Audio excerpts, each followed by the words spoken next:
Hey there, mellow gaffers, and welcome to the 1% Better podcast. I'm your host, Heather. It's funny because it rhymes. So, this video is going to be a hard one,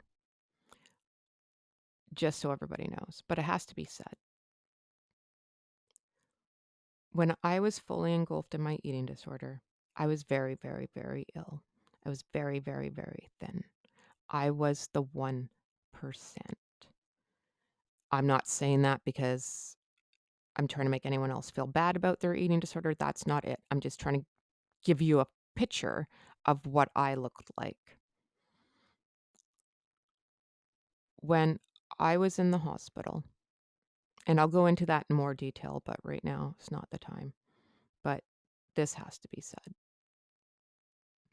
And I'm sitting in an emergency room talking to the doctor, who's amazing. She was so nice and was the head of the eating disorder team. She said to me, "Well, you're going to be staying here a while." And I was in so much denial, like queen of denial. I'm like, "No, I'm fine. What the hell's wrong with you?" Right? No. And she looked right dead in the eyes and said to me, "Do you not get it? You have like 2 weeks to live.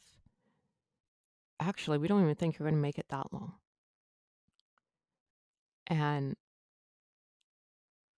I can't even, and I can't believe I'm going to admit to it. Then she says to me, "What about your kids?" And I looked her dead in the eyes and I said, "Well, they have an amazing stepmom. They'll be fine." How fucked up is that, hey? And I'm saying all this to say because when Slick is in control and you're fully engulfed in your eating disorder, Slick doesn't lose.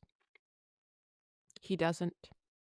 I know how you feel in your eating disorder. You feel like there's nothing wrong with you. You could probably run from here to Newfoundland and back a couple times and not even feel winded. I understand that.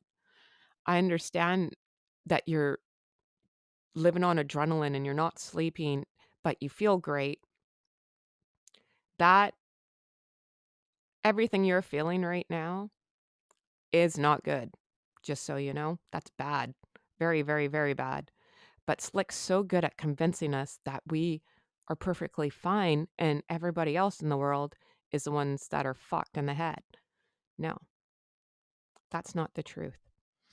And the reason I'm telling this story is because on my TikTok, I learned there was a girl who, and I won't say her name because that's rude, who her and I started eating disorder recovery at the same time. And I started changing and she didn't.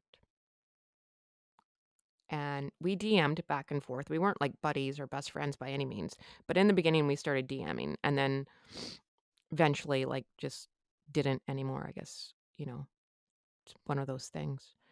And I learned she passed away. Now,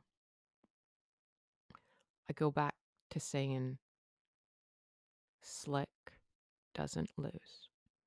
You will not be different than any of the other fallen soldiers that have come before us.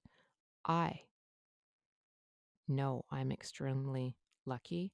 I know I am blessed. I don't know, like it's a fucking miracle. Let's just put it that way, right? I believe.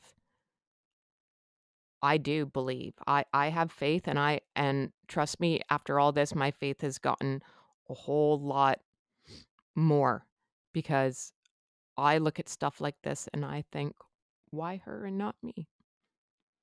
Why did I stay around? I don't understand.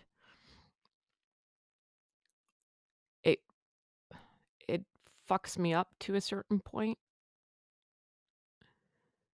but Please don't think that you're smarter than everybody else because you fucking aren't. I'm going to tell you that right now.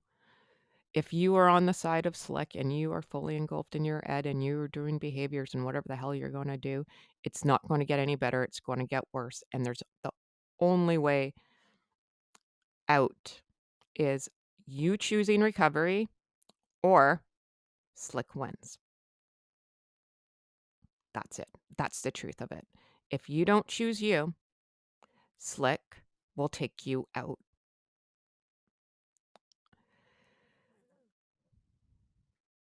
So I really hope you listen to this episode and really, really think about what I'm saying